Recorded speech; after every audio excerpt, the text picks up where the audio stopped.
Hey, welcome back to Black Girl Couch Reviews. I'm your host, Christina. We're back to discuss House of the Dragon, Season 1, Episode 2, The Rogue Prince. Written by Ryan Condal, directed by Greg Yaitanes. I gave this episode a 9.3 out of 10. Not a whole lot of action, but I prefer that. Like, I don't need to have a lot of war. I like seeing the politics leading up to that. I continue to hate Otto. I was very surprised because I listen to Bald Move. It's the only podcast I listened to thus far. In reference to this season, I have so many on backlog. But I was surprised. One of the one who did not read the book, Aaron, did not seem to like Daemon. They found him to be the villain in all of this. And while I don't see any I see opportunists. Like, I'm not inclined to put out there who's the protagonist and the antagonist in all of this, because it's just about whose political viewpoints are you more aligned with. And I guess that is more of a telling. But Daemon was getting a lot of hate last week, and while I could see the points that the other side was making, I think I'm just a little bit more empathetic. I don't know if that's a bias from the books as well, but I didn't see his actions quite as critical as others did. But this episode, he did, in fact, make more of a splash than he did in the previous episode. And thus, I would have expected that reaction. I'm sure a lot of people are having a lot more of a harder time with him this episode. And I see it in a different lens, through a different lens.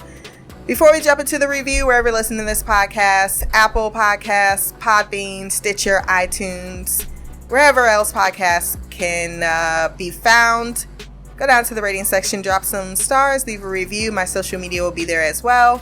Remember to like, share, and subscribe. And if you want to send feedback for House of Dragon or any other shows that I do, blackgirlcouch@gmail.com. You're probably hearing my air conditioner in the background. I will try to get it out, but it is warm today, and I need that air drifting towards me. So we pick up this episode 6 months after Rhaenyra. I was also saying all of the names wrong. I probably got some things in the spoiler section. Actually, I know I got some things in the spoiler section incorrect. I'm not sure if I'm going to continue doing the spoiler section. Mainly because I know the big events in this book. I remember the things that are impactful, but it was like, I think I mentioned in the first episode, it's like 12 hours of a history lesson. And you're going to miss some of the details. Plus, it's done by two different maesters, so it's all about the word that you choose to believe. So I may have went off a little bit and dozed in my head as I was listening to this book and reimagined some of it. But as far as certain events going down, we'll continue to keep an eye on it, but I am not 100. Like, I do know, though, in this episode, the Mysaria thing, I was like, that's different. I knew that was different. And then there's a line that she gave out, and I was like, okay, that's a clear book difference that I can point out, and I know for facts that I'm right about that, because that was such a huge part to that story that I recall, which is stealing this dragon egg. Since we're already there, let's talk about that side of the story. Daemon's side. He briefly is brought back into the episode halfway through. We are told earlier at the Great Council that Daemon has decided to take up residence at Dragonstone, which is the designated residence for the heir to the Iron Throne. So he has completely dismissed the fact that his niece has been named heir. He continues to consider himself the rightful heir, and now has taken up residence there with his gold cloaks that are all loyal to him. So he has a small army. He has a dragon. That's not as bothersome to Viserys as the fact that he stole a dragon egg, because he says in a letter that he is to marry and take a second wife in the old Valyrian tradition. That second wife is going to be Mysaria. She's expecting his child. And as all Valyrians, the child is supposed to grow up in the cradle with the dragon egg. So he wants to continue on this tradition. He ends up taking the exact same egg that was supposed to be placed in the cradle of the young Balerion, is that his name? Child that died. The brother that never was. This pisses off Viserys enough that he will go ahead and address the issue. And I think that's what he wanted the entire time. He wants to talk to his brother. And the only way he can do it is by picking a fight. Okay, Lamborghini Mercy. Yo chick, she so thirsty. I'm in that 2C Lambo with your girl, she tryna jerk me. Okay, Lamborghini Mercy. Yo chick, she so thirsty. I'm in that 2C Lambo with your girl, she tryna jerk me. It lends immaturity to him that I think is because we've been told that he's a great warrior, but we actually haven't seen him, in battle yet. So we don't really know what it is that he has to offer. But thus far, we are seeing him very much. He's someone who's honest. He's not trying to be everyone's best friend. He's not particularly likable. However, that's because he's not political. And because he's not political, and he doesn't play the games, or he's just not liked by the council due to his temperament. They called him Visenya. That is a commentary on the fact that Targaryens have some tainted blood, some madness in their blood. Maybe because they keep fucking each other. Related. I am disgusted. So it seems he's been already marked out as just completely unsuitable temperament to be able to one day inherit the Iron Throne. Because everyone else seems to be wanting to live in this peaceful, don't stir up anything. They prefer to have a fairly ineffective king, and thus everyone else on the Great Council benefits, I'm sure, by doing whatever the fuck they are in the background to take advantage of that situation. And we see it the most with Sir Otto. And his brother sees and knows that that's what's happening, which frustrates him, which his only response is to be the younger brother and start a fight with him, to get him to come down and speak to him face to face. And then maybe if we get all of our poisonous words out, we can reconcile. Except Otto decides to take this opportunity to go himself because the king should not go. And of course, Sir Otto and Daemon are clear enemies, and we know that this is not going to be resolved in any type of peaceful manner with Sir Otto being sent. Rhaenyra, being the cupbearer, overhears exactly what is happening. This is her second time of speaking in the council, where she wonders what egg he took. She knows immediately that this is a personal thing. There was mention last episode of fratricide. Fratricide? Did I say the right word? When you kill your own family members. And despite that being so very often done in this particular time period, because there was no such thing as it being kind of a black stain or something that you just don't do. in this universe, or in this universe, it is something that's very much frowned upon. Like, I would never kill, like, my brother would kill me? Are you serious? Like, that's some fucked up shit. But whatever is going on between the family, there is a love there, even if it's a complicated love. And you see Daemon express that several times, which is also why I believe Rhaenyra decided that she needed to get on her dragon, Syrax, and go talk to her uncle to say, look, I am the heir. You're saying that your girl over there is about to be your wife. You're saying that she's with child. Clearly, she heard that news from the first time and walked away. It's like, what the fuck? Are you not embarrassed? This is really embarrassing. And she lets him know, I am the obstacle. I am the person you should hate because I took your place. So if you want your rightful position, as you say, then you're going to have to kill me. Do it and be done with it. And he doesn't even respond to that. He just turns his back, tosses the egg at her. Like, this wasn't even... And I like the way he casually threw it. Like, this was of no importance to me.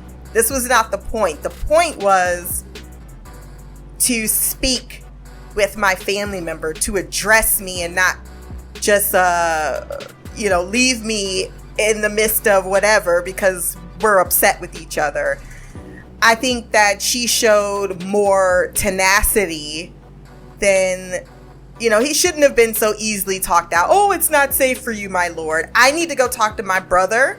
I don't care if it's safe for me. And that also makes Otto, it puts him in a place where, one, you're continuing to send someone else on a personal matter when you're trying to handle it as business, even though I guess it is sort of kind of, since he is saying, I am the true heir to the throne, and you're not respecting what the king says. But ultimately, this is, that's all, like, I'm ignoring that over there.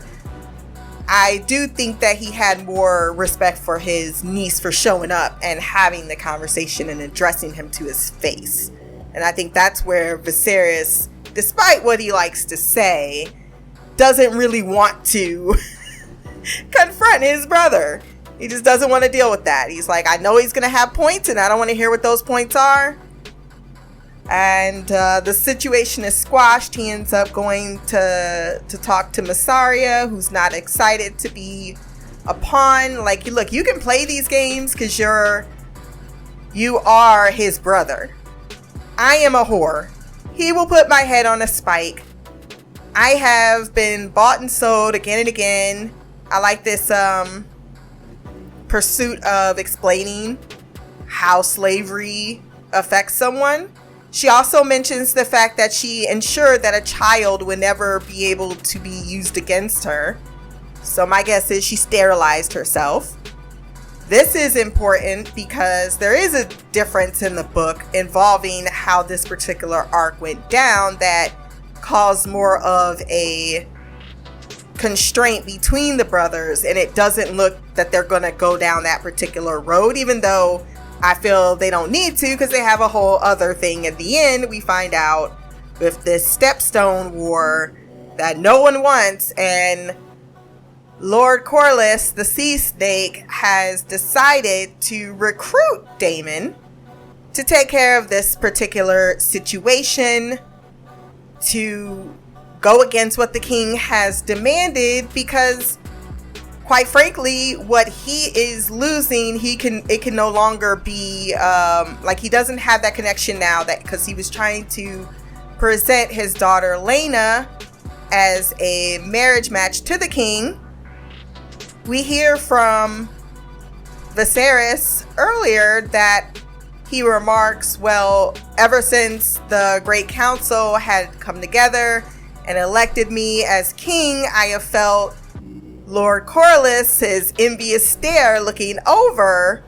And while he hasn't overtly made any moves, everyone else is kind of like, well, what did you expect? He's a man of ambition.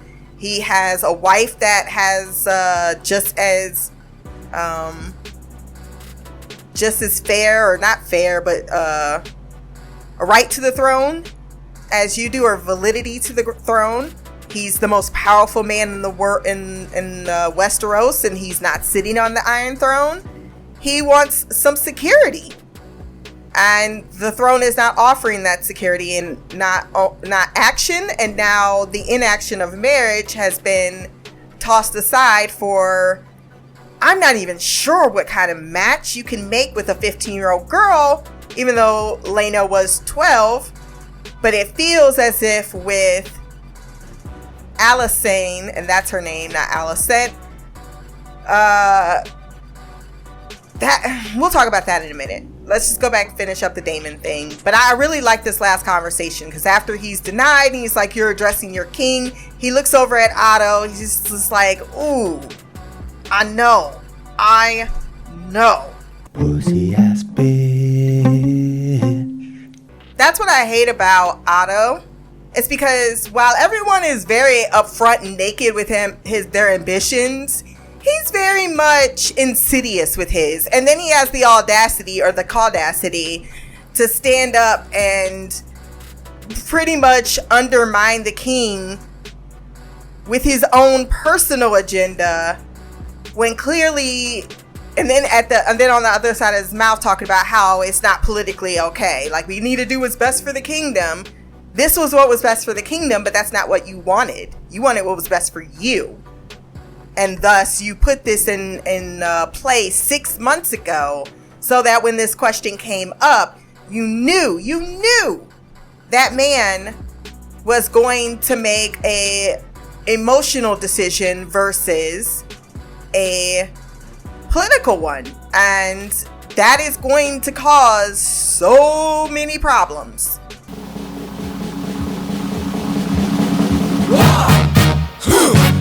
Yeah. What is it good for? Absolutely nothing. Yeah. What is it good for? Absolutely nothing. Say it again, y'all. Look out. I really like Corlys's conversation with Daemon here, as he explains why he feels the way he does. He's like, look, when everyone else on that council, they got to where they were at a seat at that table through connections, through what's the word I want to use? Nepotism. Versus me, I knew what I wanted. I went to the sea. I'm called the sea snake for a reason. Everything I've earned on my back.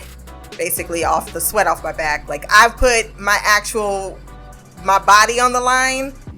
I've pretty much taken, when he came to the throne of that's what I'm talking about, that's the Great Council, the throne of, I forgot what it's called, but where he resides, him and his wife, and he just wants the respect that he deserves for what he's earned. You know, I have the most powerful shipping lanes. I see my power being encroached upon, and nothing has been done about it. Your brother would rather do feasts. And I like that word he says. He's like, look, my brother was never good at being king. However, I will talk about him any way I want and besmirch him. You will not. And that doesn't even bother him. He's like, look, we've been both passed over. If we want something in this world, if we want that respect, we're going to have to take it. It's not going to be given to us, because that's exactly, we've been trying to play that game. And this has been a bit of a, they seem to understand each other, even from the Great Council meeting we saw in the first episode, where they have like-minded ideas of what is best needed to be done, not just for themselves, but for their kingdom, for their realm. He's like, look, I gotta protect my shit. So he proposes an alliance with Daemon. Like, we need to go take this crab feeder out. He's got alliances with the free cities.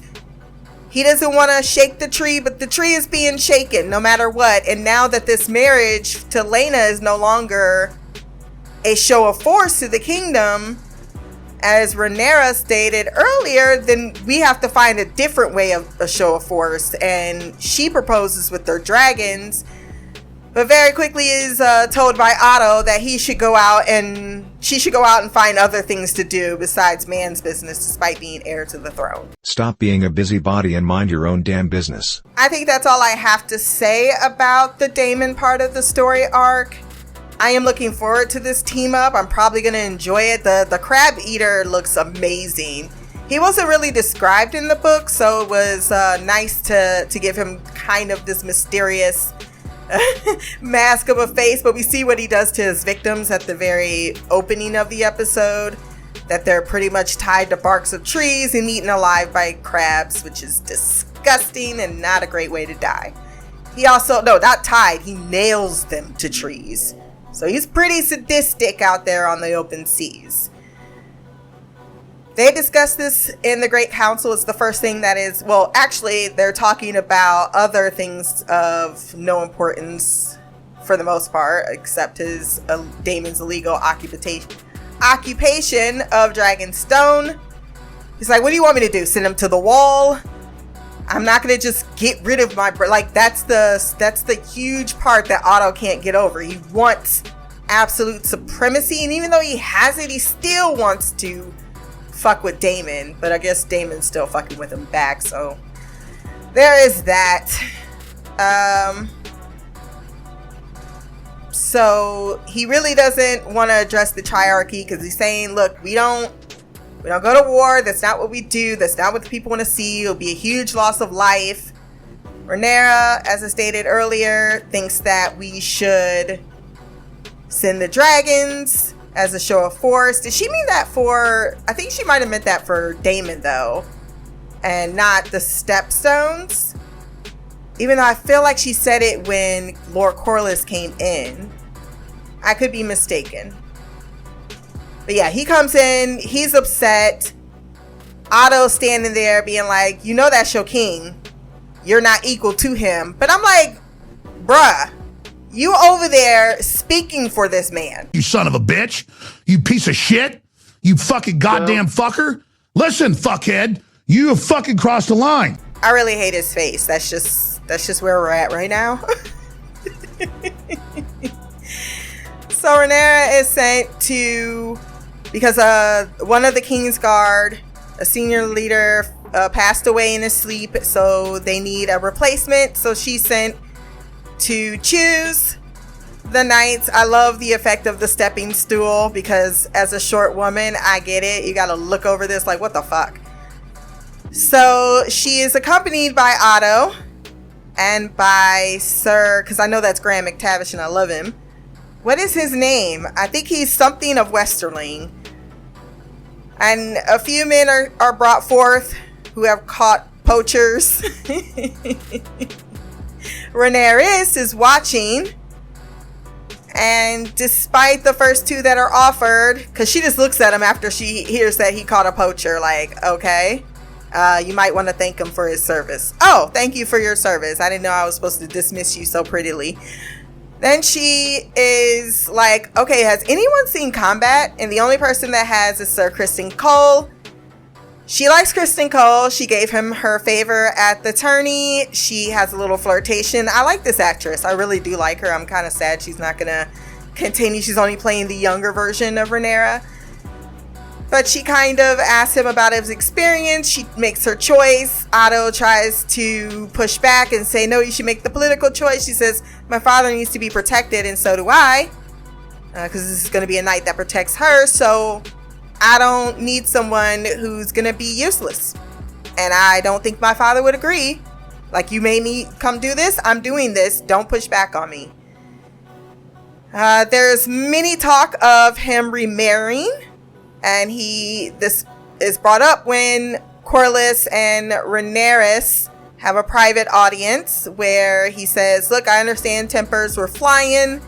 He says, thank you, Your Grace. You know, I didn't mean to be rude, but these are the facts. Even talks about his reign. He's like, look, people are seeing us in a vulnerable state right now. You have your wife just passed. You know, this is happening. You have a female as the heir. You're going to need to make a change. And that change he offers is the proposal of marriage to his daughter, Lena Valerian, who is 12 years old. He made that joke that she's my favorite cousin, Rhaenyra. That's your only fucking cousin, dude. And when he brings this information, because he's also suffering from that, that was so gross. So gross. I would never want to see a whole bunch of maggots. Like, this is the only way to heal your finger. Why do you keep getting wounds that won't heal? Every time you do this, that's supposed to be a euphemism for something. Because he continues to do things that are wounds that cannot be healed. So as he is, having his maggots remove the dead skin, he brings up this proposal to Otto, who looked like he was sick. This is not okay. Of course, he tries. I want to, like, you know how you just see someone, you just want them to die, a horrible, terrible death. Otto in 2 episodes has been that person. His first word is gonna be like, "He's overstepped." Bitch, you've been pimping out your daughter who's 14, 15 to this old man, and you're fucking gonna talk about how he overstepped? He at least came to the king correct and gave him his intentions, but because you ain't got that fucking shit, because he's at the bottom. Ugh. So after he tells him he's overstepped, he tells him, well, you know, I loved my wife and I would never just want to replace her. Kill him, do it, shoot him. But what I really like was the other guy being over there like, I don't know what you're talking about. This sounds good. This makes all the sense in the world. Actually, we support this. And he's thrown because all the other, like, he doesn't say I support it and I don't support it. He just puts little nuggets in his head of, oh, this is going to be disrespectful to your wife. Oh, Lord Corlys is wrong for doing something like this. Why would he be wrong for doing something like this? Everyone is talking about how he needs another wife. Everyone's talking about the city wanting to have a queen, how it's not the same. So why did you think that you were the only person that could put up forth a person? You're just pissed off because your match is a lot more sensical. That makes a lot more sense for the kingdom than your own personal gain. Whatever the fuck. I hate this guy. I really do. I can't stand his beard. I can't stand his face. I hope Daemon stabs him in the knife in the fucking jaw. I have nothing but absolute disgust for this man. Because I think I said this last episode, I'm fine. Like, everyone, this is a political game. Everyone's gonna want what they want. But when you out there and you sit there and discredit everybody and push yourself up, and you know you ain't got shit to offer besides I don't even know why Viserys likes this man. Like, there's nothing you've been shown to me. At least everyone else has a right. I don't know where you get yours. And I don't like him. I didn't like him in the books either, if we're being thoroughly honest. So when he started that little war, I really wanted Daemon to take that sword and fuck him up. Like, what do you think you about to do? This man's gonna fuck your whole entire day up, and you gonna skirt your ass in the background, and you know that's the truth. And you might try to go one-on-one with him, but you know you're gonna lose that match. But I think that he wanted it anyway. He's like, yeah, fuck me up so then your brother can hate you more. Ugh. So I'm glad that Daemon is striking out on his own. Like, you know what? Fuck all of y'all. I don't need none of y'all bitches. I'm about to go get mine. And then you're going to be forced to come to me. Because guess what? Y'all ain't shit without fucking great warriors. And if you got shipping lanes over there and Daemon, that's going to be... And I already know they about to have fucking Rhaenyra in a minute. Because Alicent fucked over her friend. Her dad did too, but that's my dad. He's gonna be who he is. We are not blood. So yes, we have him going, or we have that continued back and forth between Alicent and Viserys, and even he knows. You know, he's talking to her about his daughter, asking for her advice. He's leaning on her like she is a companion, which is exactly what, and Lord knows if he's been fucking her, because He said, because I know. I'm sorry. I would love to put men on a pedestal, but they're not. You've been sending that man to his bed, that girl to his bedroom every night? Oh, they just been sitting there talking the whole entire time. Even if nothing happened, something is definitely lingering in the air for something to happen. And he would rather make the familiar choice. But he also is not stupid, because he clearly tells her after one, because he's explaining to her how he wants to build up Westeros. I love the monument that he's working on, or the architecture that he's working on. He breaks it. He breaks a piece. She puts it together back for him, endearing herself even further. But she's all doing this at the behest. It's clear, at the behest of her father. Because he even says, are you going to go see the king tonight? If you wish. Not, I want to go see him. If you wish. And then he goes, well, why do you fuck up your fingers? I don't know. I'm under a whole bunch of stress and doing things I don't want to do because I'm 14 and that's a 30, 40-year-old man. And I'm being pitted against my familial duty versus the duty that I have, or likeness that I have to a friend that I clearly grew up with and who I am taking advantage of. Which we see a little later, because there's a strained relationship between father and daughter. He tells her, don't tell her about these conversations that we've been having, and then immediately goes to the daughter, who she's concerned about the fact that dad sees her as a little girl. She's like, oh, I used to come here and say things to my mother. She urges her to do the same, which causes her to cry. And she gives her advice like, hey, it's hard with fathers. They don't know how to talk to their daughters, but sometimes you got to go to them. So she's bridging the gap between them, so that also endears her to Viserys, because he feels like this could be a good go-between. Oh, it's just messy. It's messy.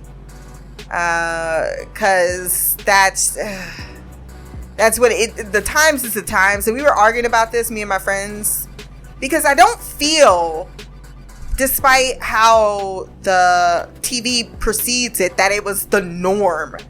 Because even Lady Lena says, when she has her discussion with Viserys, is, my mother says I won't have to bed you until I'm 14. I don't even think that's true. I don't think there were, it's not to say I don't think it didn't happen, because I've heard stories of it, but I think because they realized how, childbirth was already difficult, I think they waited until they were 16, 17 to get busy. I don't think it was quite as young as 12, 13 to fuck little girls. Now, we do try to put this in perspective, right? Because most people live till, if they're lucky, 26, 30 years old. So 15 is half of their life, versus us, who we have these different concepts of what childhood is. But when your lifespan is shorter, these aren't children in the way that we are thinking of children, because how we raise them and protect them, that's not the same as it was. So in a lot of ways, we want to judge the past, and we should. I'm not saying we should, but in a lot of ways, it's easier to do so when you're not in the context of the times. And when the times are the times, you don't know any better, and this is what has come before it. It's one of those things, right, where you acknowledge it. We definitely, but then again, I say that, but there are states still in the United States of America where you can get married at fucking 14. Kids are still fucking at 14 or 12 years old. Some, that's disgusting, but the shit still goes on. Yeah, we say it's illegal, but if you're in a certain state, it's not illegal.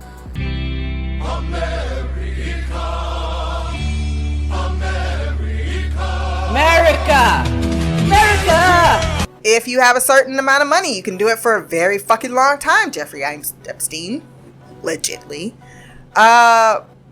So, I mean, let's just step over this, if we will. If you really don't want to get a deep conversation with it. If you're going to judge the past, you got to judge right now. And a lot of people are very mum, like, oh, I love Elvis Presley. Yeah, child molester. Priscilla was 14. 14! He was 25 years old. And he had this girl living with him. Shit's crazy.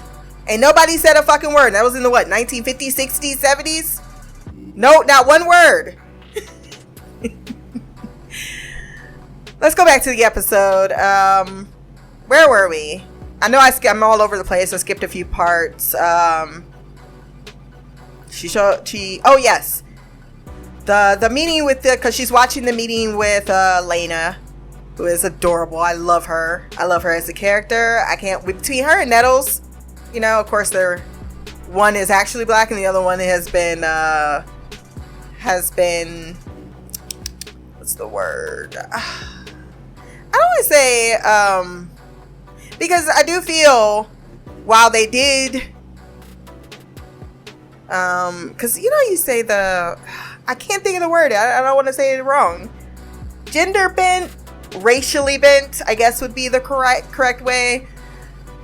But because she's not really racially bent, Lord Corlys is, and she is exactly as she should be for a multiracial daughter. But that is neither here nor there. I like Lena even in the book, so that just makes me like her even more, that she's of mixed descent. But there is a black character in this series called Nettles, who I love.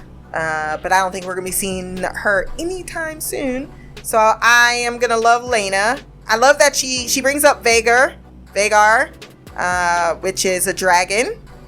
Just hold on to that. Asks where she is. We hear a little bit about Balerion riding her. And that she instead, because she's too big to be held, so she's made a home somewhere on an island. And people can hear her song because dragons get lonely too. So they're giving a humanistic characterization to these dragons, more so than I think they did in Game of Thrones. And from what I can see, it seems to be a little bit of a sibling. Maybe that was communicated in Game of Thrones. I feel like it was. But they're definitely giving them personality. Something that Rhaenyra says about Serac, Syrax, like, he's very protective of me, so you probably don't lay hands. And then you saw Daemon bring out his dragon, which is Syrax, I believe. So their conversation is watched by Lady Rhaenys, and by Rhaenyra, and by Lord Corlys, who gave his daughter to the king to have a conversation with. She seems very sweet. She gives the spiel about what her father told her about the fact that they would reunite their households. But he's still unsure about the match. So he goes to, was that Harold Strong that he went to? And he asked for an unbiased opinion, and he's like, look, this is the best match. You should totally do it. Of course, this is after he hears that his daughter ran off to Dragonstone. And she has decided, and I think it was, made this decision based on what the conversation she had with Rhaenyra, who tells her, I don't think anyone's gonna tell you what you need to hear. She goes, are you okay by this? She's like, I know my father has to marry. I didn't ask you that. Are you okay with it? And she says, how could you be? She's like, of course I'm not okay with it. It's my daughter, but I know the way of things. And she tells her, look, they had a chance. This kingdom had a chance to choose a queen, and they did not. Yes, I was the queen that never was. However, just because people knelt to you and swore themselves as your heir, the minute your father dies, that shit goes out the window, especially if he remarries and one of those kids are male. She's like, look, they would rather burn this motherfucker down than see a woman on the throne. And I don't think that you comprehend that yet, or are willing to accept that that is just the way that things are. And she doesn't even seem particularly bitter about it. She's just more like, I've come to an understanding about the world that you yourself that are young has not yet come to. And she decides that, no, I'm not going to let Sir Otto tell me what to do. I'm not going to have my father dictate to me. I'm not a child. I can handle situation. This situation with Daemon, I can handle it. I did handle it. Her father is angry. Like, you're my only heir. We're vulnerable. She understands that his duty is to the realm, which I love that conversation where he's cursing her out and she's like, can I sit? I'm a boss ass bitch, bitch, bitch, bitch, bitch, bitch. He didn't even say yes. How about I do anyway? He then says that, look, I loved your mother. I truly loved your mother. And I think he truly loves his brother. He truly loves his daughter. I think the loss of I think the way in which the mother died, he made a very emotional decision in naming his daughter heir. And I think that he's going to stick to that, because he even says, like, nothing's going to change you being my heir. But that's in your eyes, sir. The kingdom, if they get a male that can supersede her, we know, we've seen this go down already. And thus, while he can proclaim that he wants to keep her as his heir no matter what, no matter the sons, he's just like, I just have to build more people to, basically, you're my heir, but I need spares, is what he's telling her. And she says, look, I will support you. Everyone's talking about Lena. She is supporting that match. But unfortunately, when he announces to the council that he will be marrying, he announces that he will wed Lady Alicent, which totally gives Otto a smug look. Corlys is pissed off. Alicent looks over at her best friend and the betrayal, man. He looks over his daughter. He knows that this is going to piss her off. He knows this. This is going to drive a rift. But she already gave her blessing, right? Just didn't know, their relationship definitely is over. I think she could forgive her father, but she would never forgive Lady Alicent. Especially since Lady Alicent is going to do what her father wants, which is he's going to want her to get pregnant, to have children, and if one is a male, he is going to want his descendants on that throne. Everybody can see this coming, and she can see it's coming, and she's not with it. She's like, no, I am the heir. I will not be set aside. I think that it was stupid. This is a stupid, stupid mistake on Viserys' part, quite frankly. Because he pushed away truly one of the few things that would have shut down everything, and he's also creating more drama in his familiar life because he doesn't want to make the rough and hard decisions. And I totally understand not wanting to marry a 12-year-old. That's out there. However, it was the one thing that the council fully got behind, with the exception of Otto. And I don't think the council is going to be happy that Otto has decided to, as the hand of the king, he's only supposed to be afforded so much power. You're pretty much, by doing that, you're making a play for the throne, even if you're the power behind the throne. And that's just as bad. So I need people to be up in his ass too for what he has done.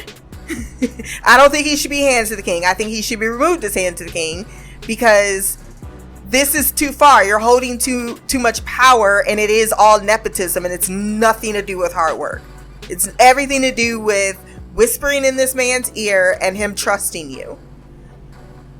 I think that covers most of the episode. I think I didn't miss anything. If I did, it's okay. We can bring it up next episode. Balin was the son, not Balorian. They all have very similar names, because that's just what Western European society did. We do have feedback for this episode, so let's hop into the mailbag.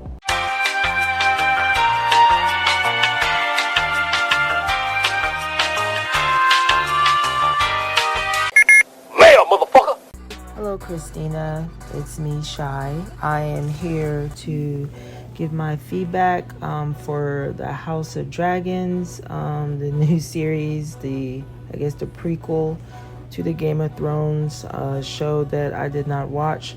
So as my usual MO, I went into this completely blind. Don't know anything about any of these people. Just a little bit I hear or see on social media, but with no context to it, so it's just there. And of course the little tidbits that y'all have talked about throughout the other feedbacks and stuff like that. But as for this one, I will say I did struggle in the first half of this episode because I'm just lost. And I guess it's a lot of obviously it's the first episode of a series, so it's setting up a lot of players and trying to get us acquainted with the characters. But of course they were saying and referring to things that I'm not that familiar with just yet. The Targaryen family and House of Dragon, they supposedly control dragons. Which is interesting. That it sounds like I was thinking that they have powers, but it doesn't seem like they do. So I'm kind of confused how they control the dragons with no powers, or they have special gifts. I don't know. Maybe y'all can explain that part to me. Because when the king was talking to Rhaenyra about her being the heir, he was saying that that's an illusion, that they don't really have the power to control the dragons. It's just they're just humans. So if y'all can explain that, maybe that was something that was explained in the Game of Thrones. That would be lovely. But yeah, I think my biggest takeaways, like I said, the first half was a struggle for me because it was a lot of just stuff happening that I was trying to figure out. And then of course the second half was where a lot of the action and stuff took place, and a lot of it kind of ramped up. And so I would say brutal would be how I would describe. But I've said that about Vikings, and I'm saying this again about this show, and just obviously the times back then was a lot more harsh and a lot more brutal of living lifestyle. It was like survival of the fittest type thing. That's just more of how things played out, especially all over. But it's like it was more political in high society. And the kings and queens and earls and all that stuff, but at the same time, it's like, your seat on the throne is very tenuous at best.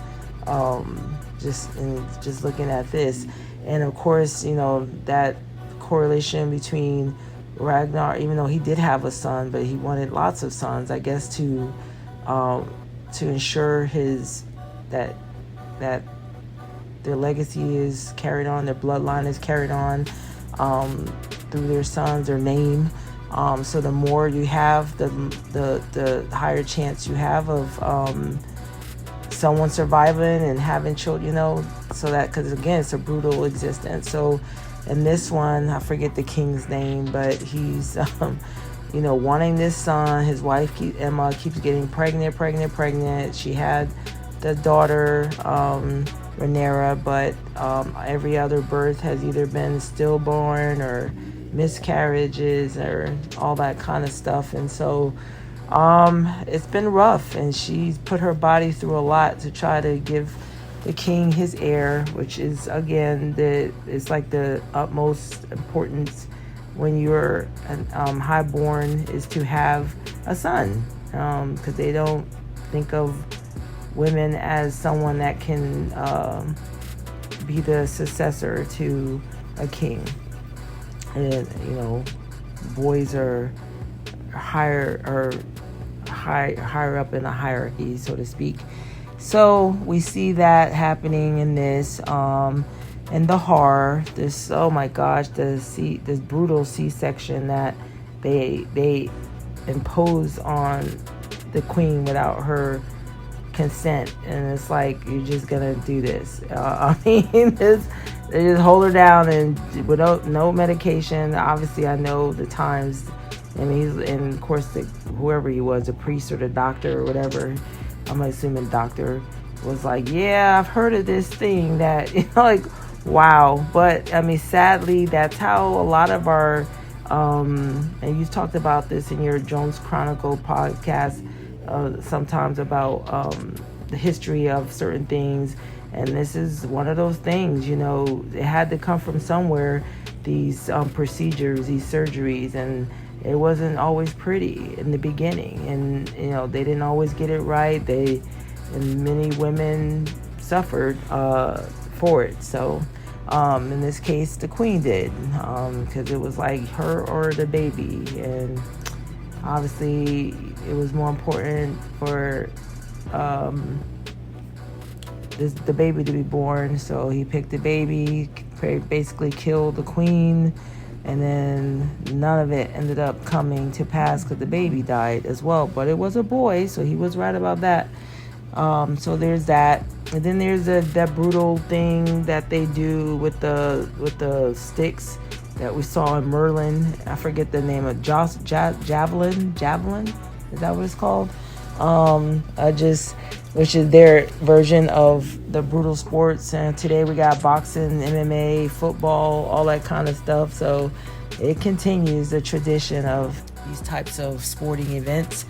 And we got the squabble between the siblings, that first son, second son, whatever son thing, it's a beast. You can't help but, I feel you just can't help but, it can't help but cause a rivalry of sorts, especially if the second born or third born, everyone after the first son has ambition and wants something in life and wants to be the king or want that throne. So it's like it's such a cutthroat type of lifestyle back in the day. I mean, more so back in the day. I mean, we still got versions of it now, but yeah, it's just like you just don't know. I mean, you just hope that you have a close relationship with your siblings and y'all are close and whatnot. But dang, you can easily be killed by your sibling and they take over. And especially if they don't have a heir. So yes, and of course Otto, the dad of Alicent, pipping out his daughter, which is, again, it's like age is nothing but a thing back in the day. They didn't frown upon. There was many girls that got married to older gentlemen, especially when they're trying to conceive an heir. They, the younger the better. So I mean, their childbearing years are short. It is such a limited time in those days. So but yeah, the show is very interesting. I mean, like I said, it picked up, so I am intrigued to see what happens next. What happens with Rhaenyra and her being the heir apparent. I just know that this is gonna cause some issues. You can see some of the sour faces as they were pledging their allegiance to her and all that stuff. So it should be interesting. Them pushing the envelope. I like that they did push the envelope. It's like, we can, again, back then it was an oddity that excuse me, a female took the throne, but we'll see what happens. I'm sure y'all might have more of an idea with seeing Game of Thrones and all the aftermath of everything, and we're just now seeing how it all began. So maybe this will prompt me to watch the actual show if I get through this whole thing. So on that note, until next time, much love, peace, and Black Girl Magic. Queen of the Couch, Shy. Thank you, Shy, for your thoughts on the episode. And yeah, I was curious if you was going to join or not when Mimi threw that out there. And you were like, well, I thought I had to watch all 8 seasons of Game of Thrones. I'm like, no. The names are going to be familiar for Games of Thrones, folks. But this is, in a sense, a different story. If you know Game of Thrones, you'll figure out how it correlates. However, for the most part, you're seeing the story before it's a prequel, so you just need to focus on these characters. Like, you're not gonna find people that's relevant to Game of Thrones. You're gonna hear their house names, but that's about it. As far as in this world, how they control the dragons, don't ask me how, because I don't know. They may have covered it in Game of Thrones. I honestly don't remember.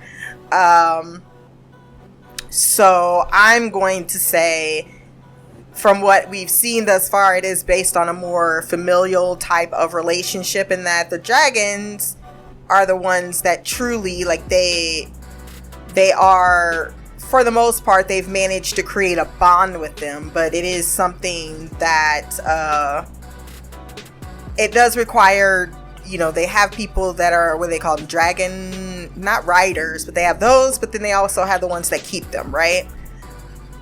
So as far as that lore, I don't know, but I do know that there are mages, and that was mentioned in this episode. So I'm wondering if we're gonna get any mages anytime soon. I feel like they're gonna do something with the lore, but they haven't done anything yet. I think that it's the same in it's not as you stated, more transparently nefarious, because in the Muslim Caliphate, I believe, you know, that's why they had the harem system to begin with. They're like, no, we're not going to elect a king based on,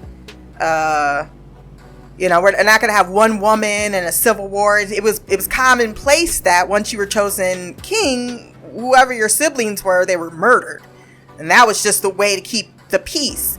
And while we want to, of course, judge that action as harsh and cruel and unacceptable, it actually refrained from any type of succession crisis that Europe dealt with due to this exact issue of marriage and multiple contenders for the throne, and less inclined to fratricide, at least in the sense that if anyone knew, be a big deal. It's not to say the certain Russian people didn't do it, but they did it on the low.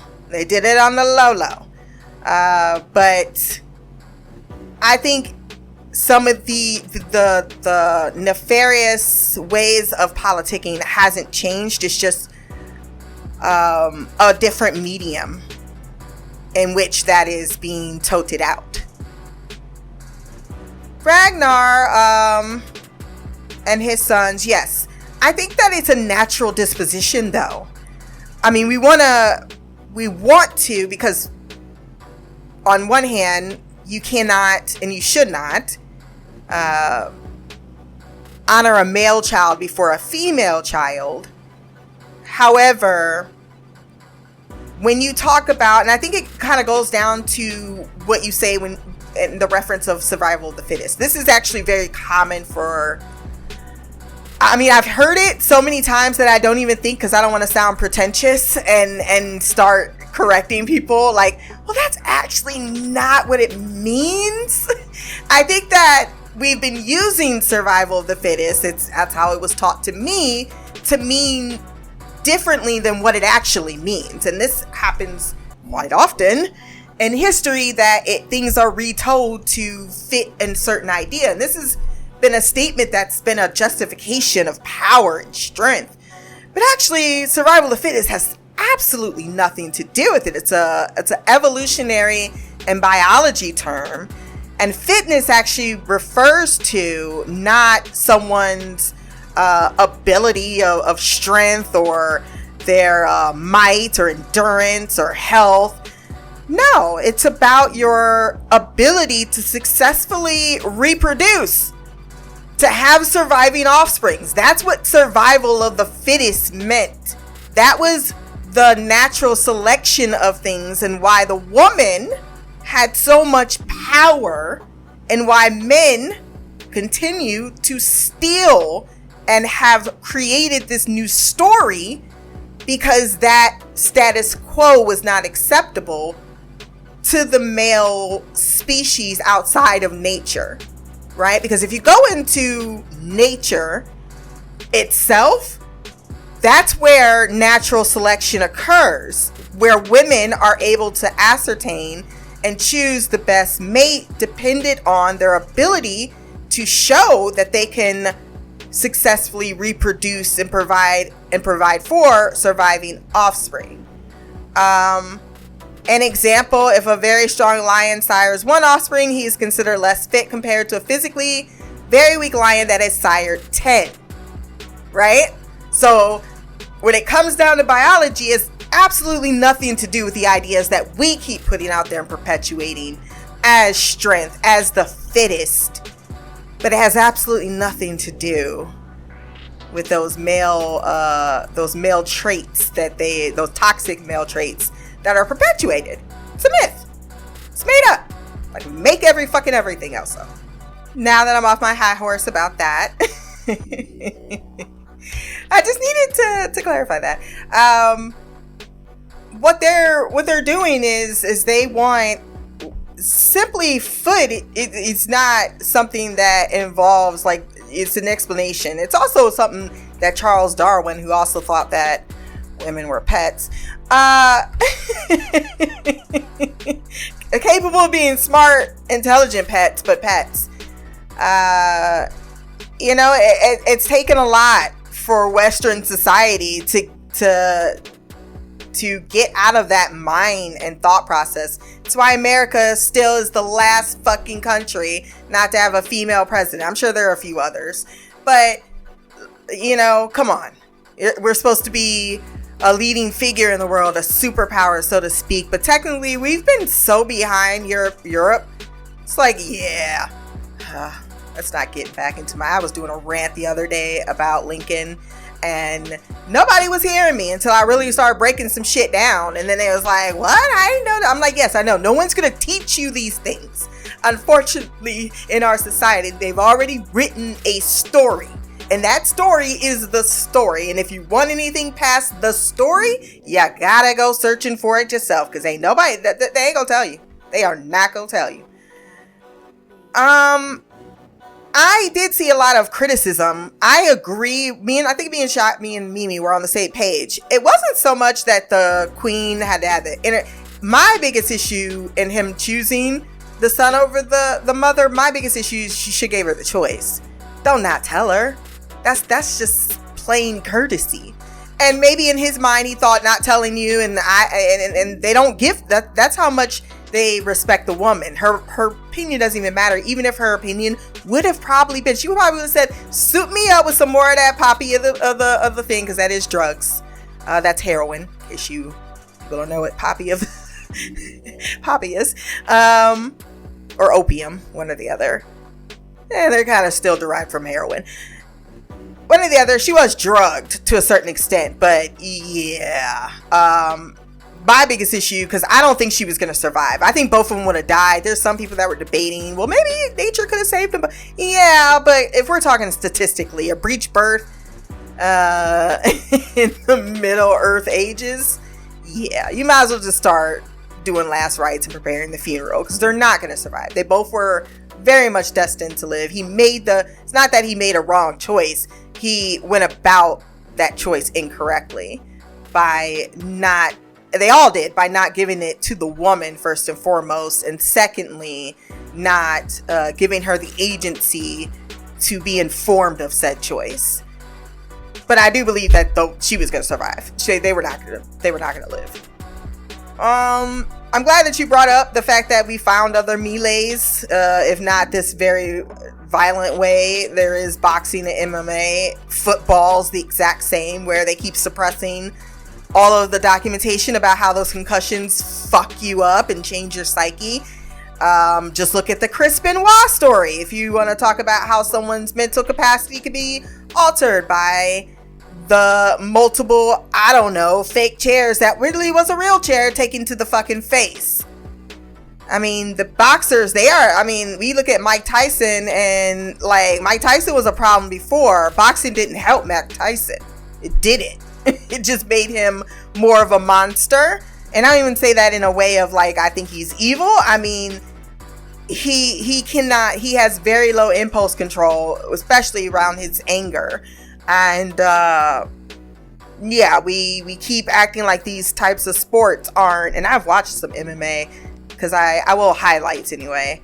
So I watch this other channel. So I'm like, ooh, like that's just legal. Like, I don't know who would go out there and do that. Like that, you have to be into that particular type of violence to enjoy that particular violence. Because it's not something that is for the faint of heart. And it certainly doesn't come without a significant risk to your own. I mean, there's some of them where, and even people who watch MMA is like, oh, I think that guy's dead.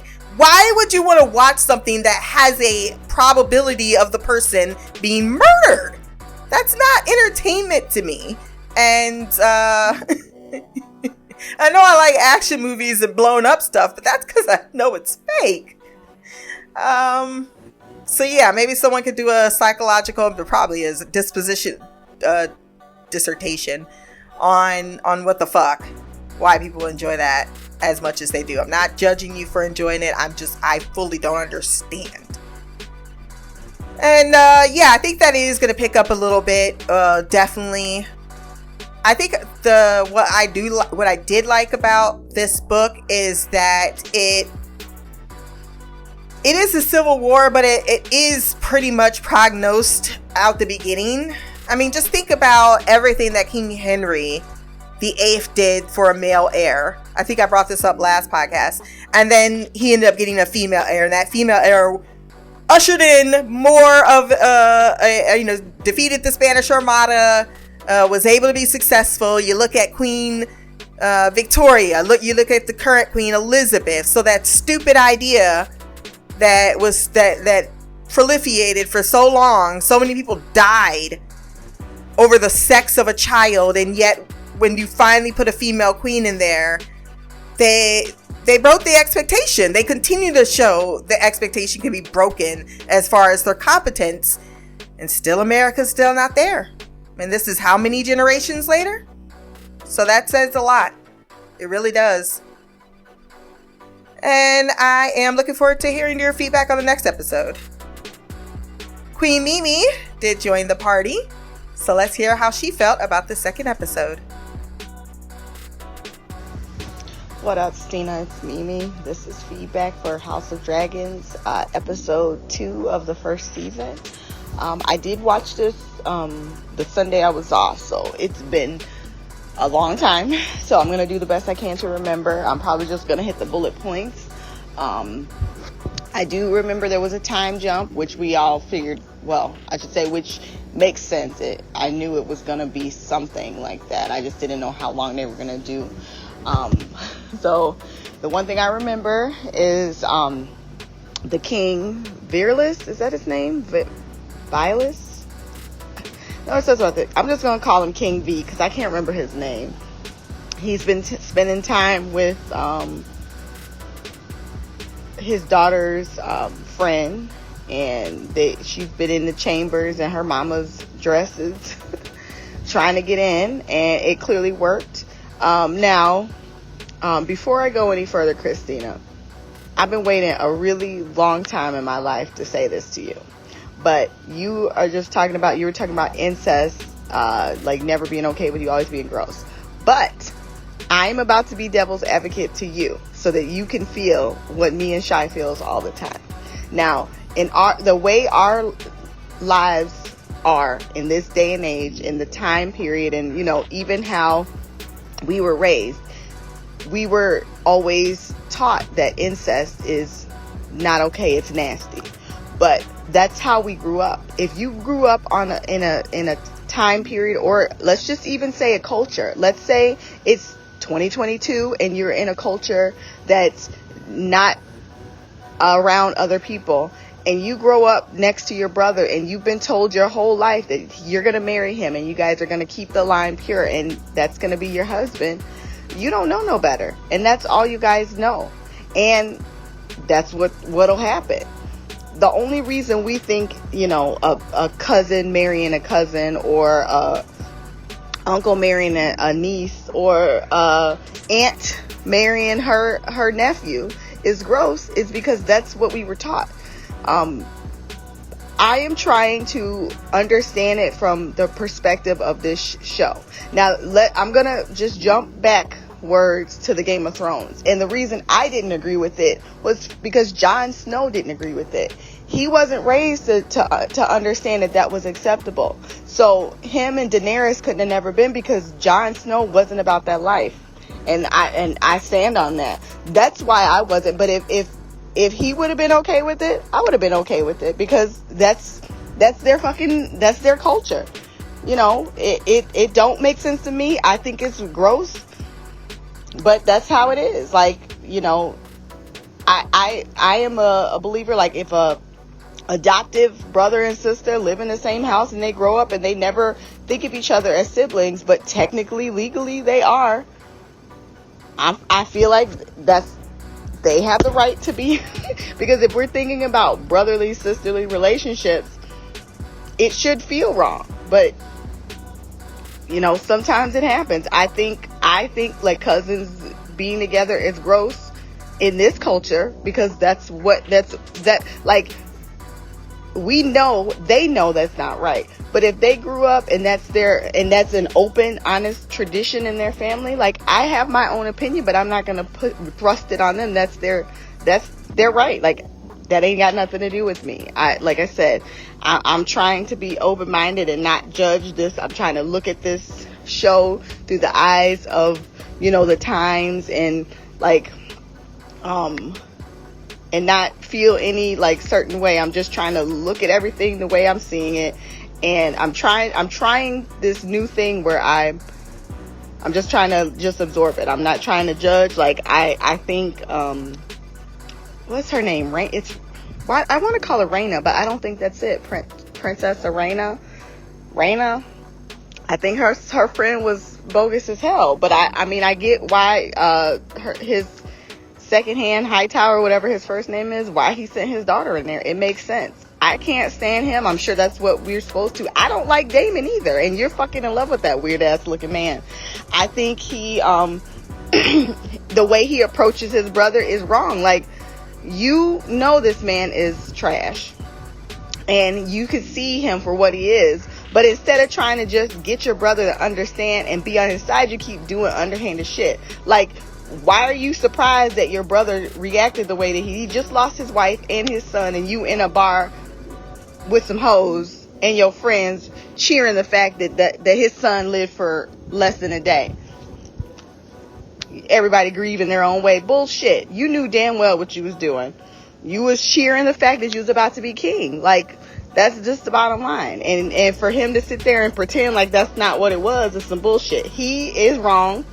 I think the king is a pussy. I've already said that.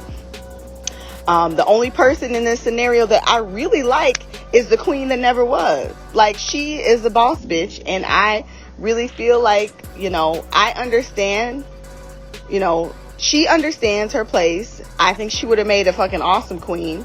Her husband is clearly the one with the power, and they got married because he's the wealthiest person in the land. So it all makes sense that, you know, why he got a seat at the table.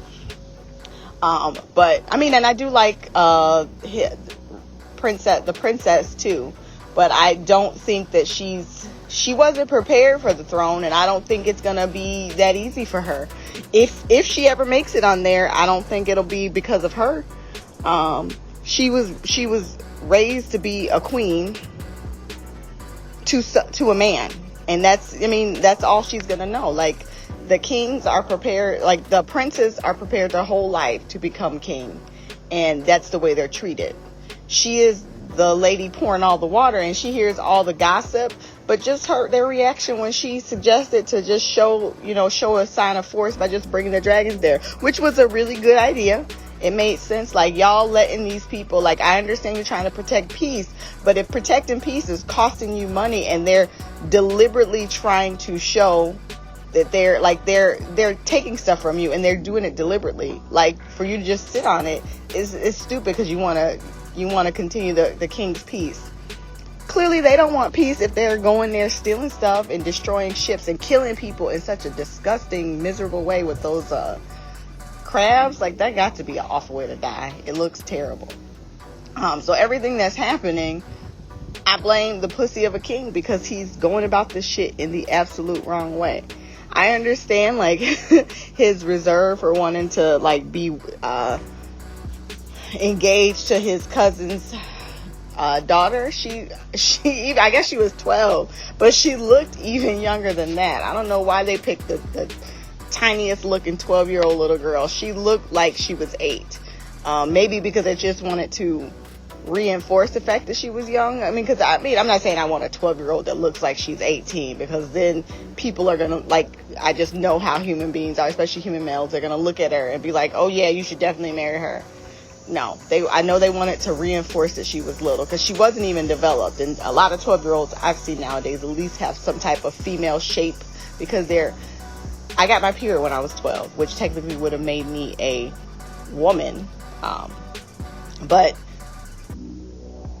And I'm assuming, if they're getting ready to send, have her engaged to a male, she must have had hers too.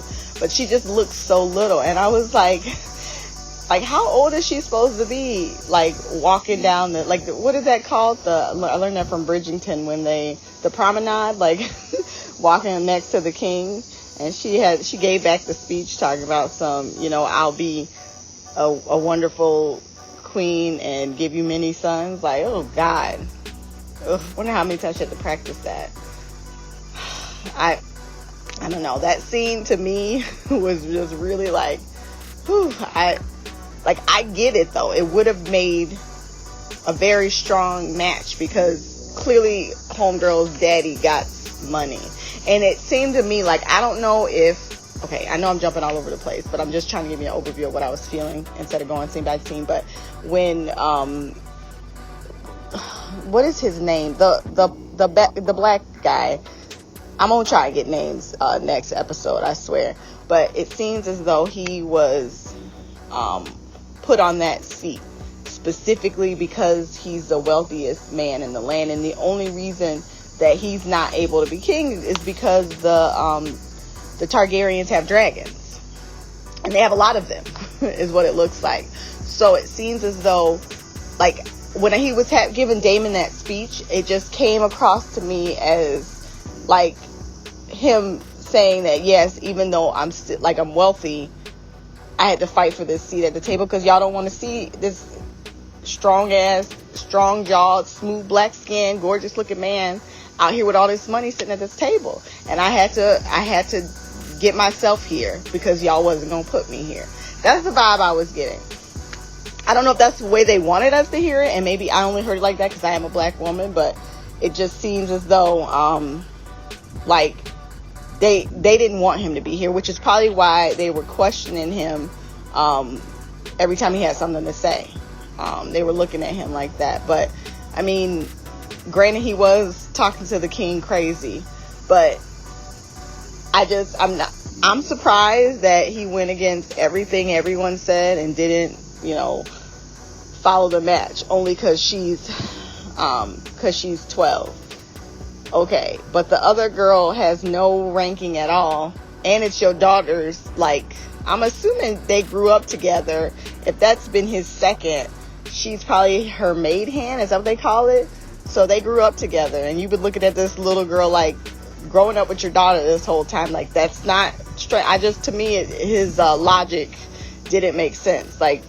I'm not saying he saw her as a daughter, but it's like you've seen her since she was a child, and now you want to marry her out of nowhere. Didn't even ask the dad for permission, and pissing off everybody. Because even he asked the guy who was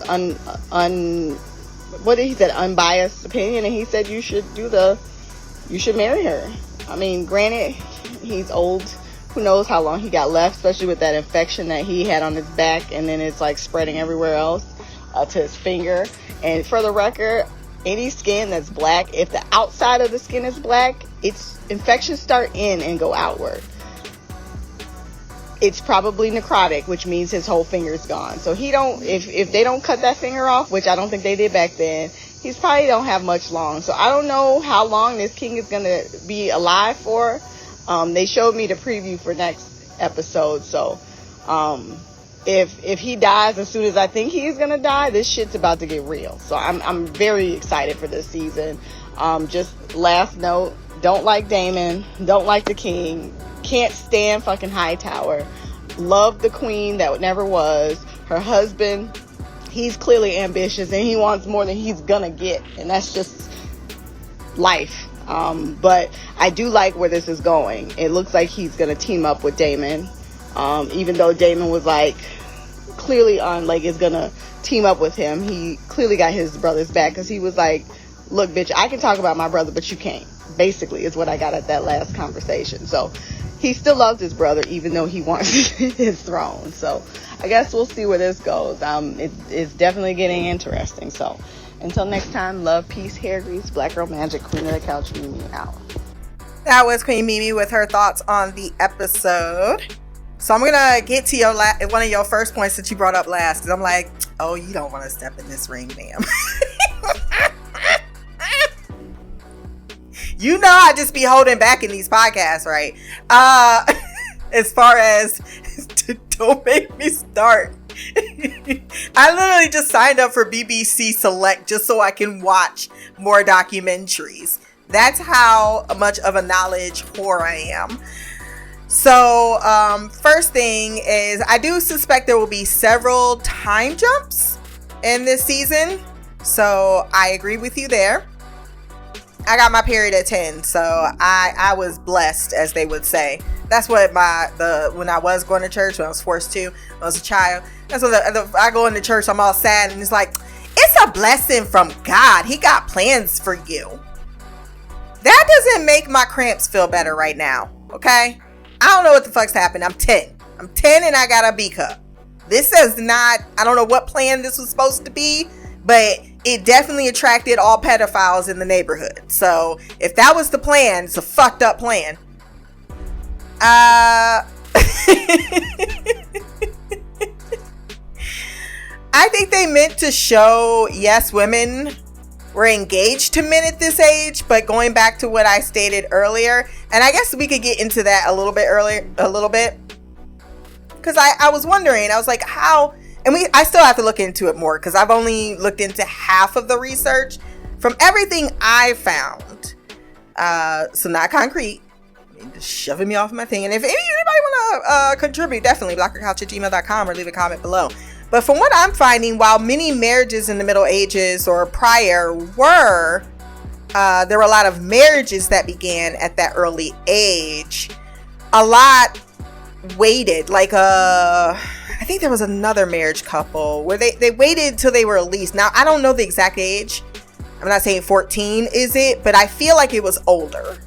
But I will get back to you with that next week once I do a lot more research, because I'm just remembering from the very brief few documentaries I watched, and they were pretty much saying like, oh, we're putting out this myth that it was commonplace, but it actually wasn't.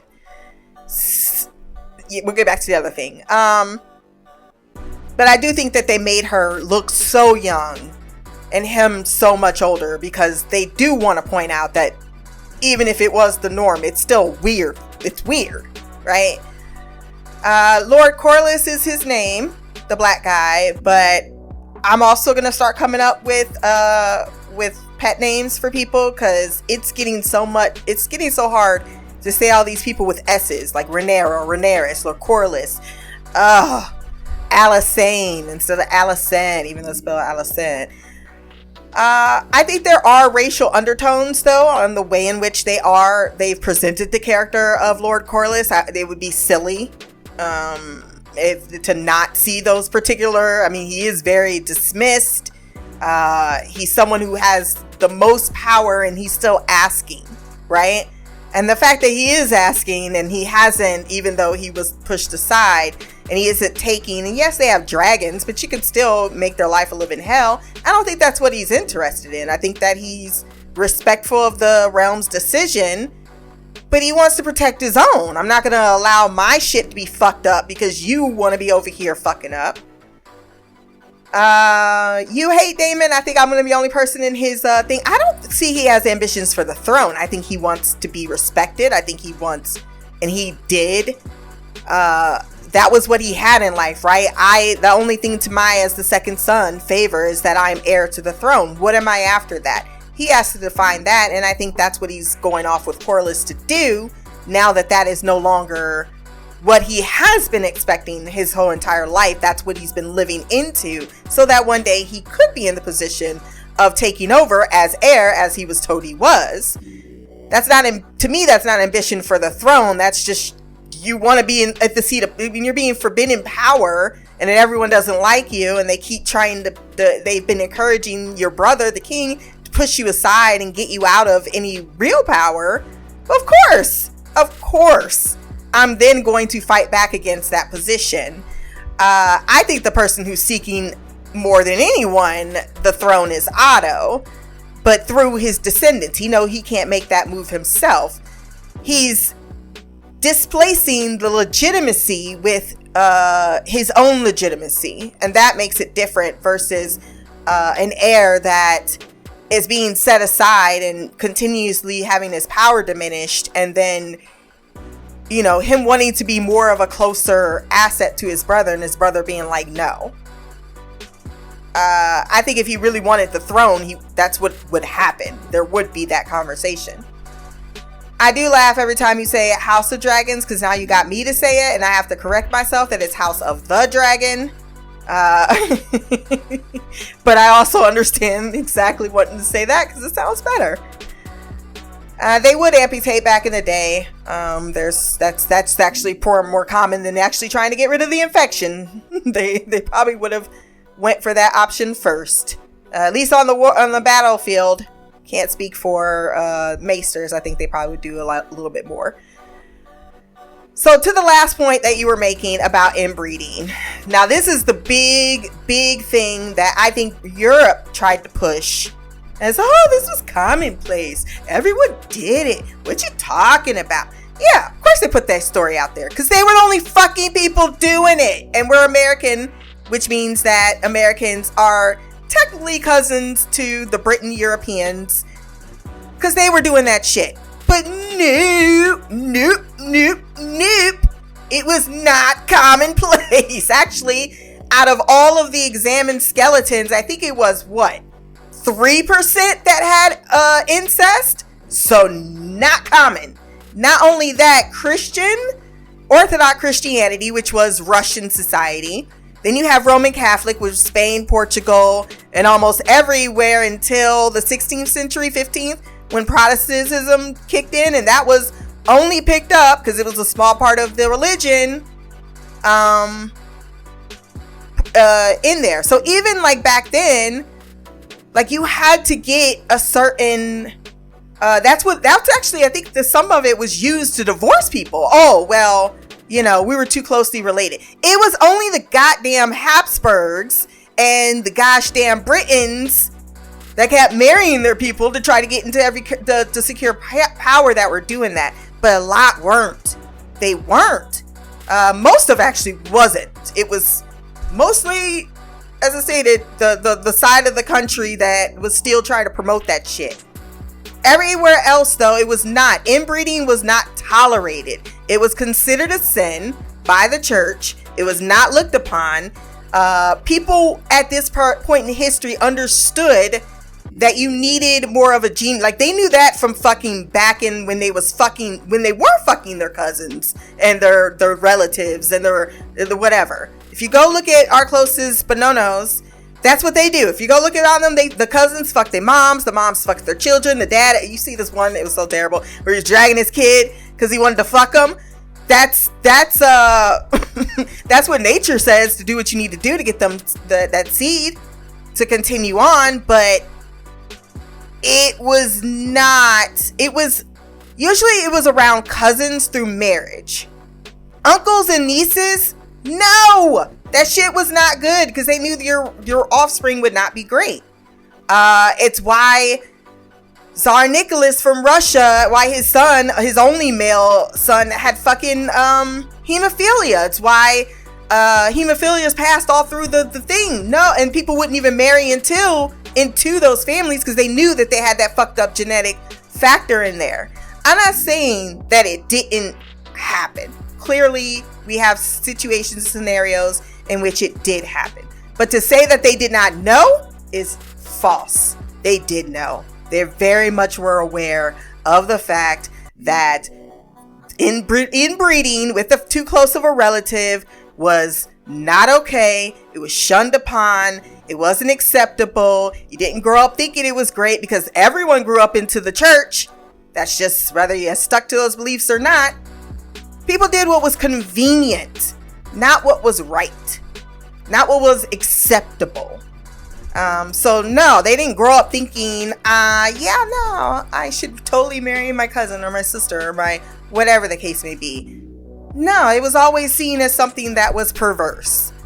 And people who did do it, they were not fans of it. Like, it was a huge, There's so many articles out there on though, if you do really just don't want to take my word for it personally, and you shouldn't, you really shouldn't. You should always look for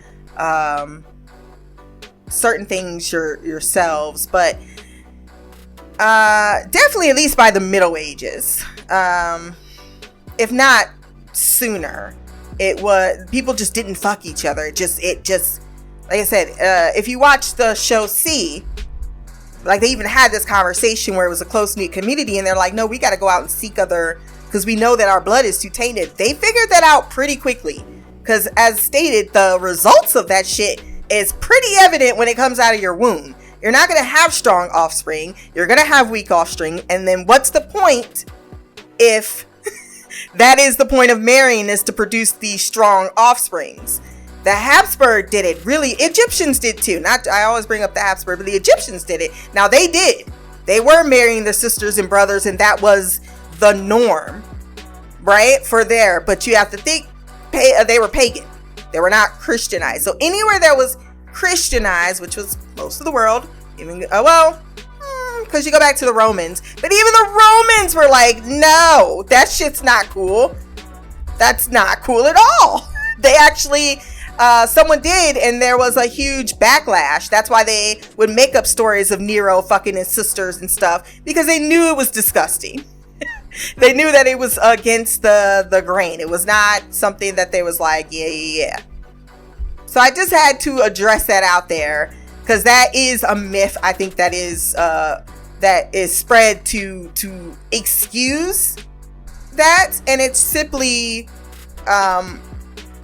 not the truth. Yeah, I'm even looking at it. Yeah, incest in Roman periods was considered an act of evil. In Greek, an act of evil.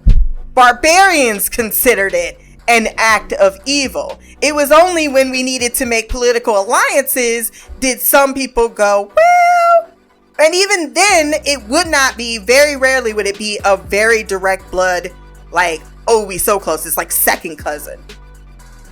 So I had to put that to bed. I appreciate the devil's advocate. I'm totally fine if people can do whatever the fuck they want. If they want to ship them, they can ship them. But I personally, being aware of, it's just like I was saying earlier, like, hey, we can accept what it was, but that doesn't mean I have to sit here and root for it.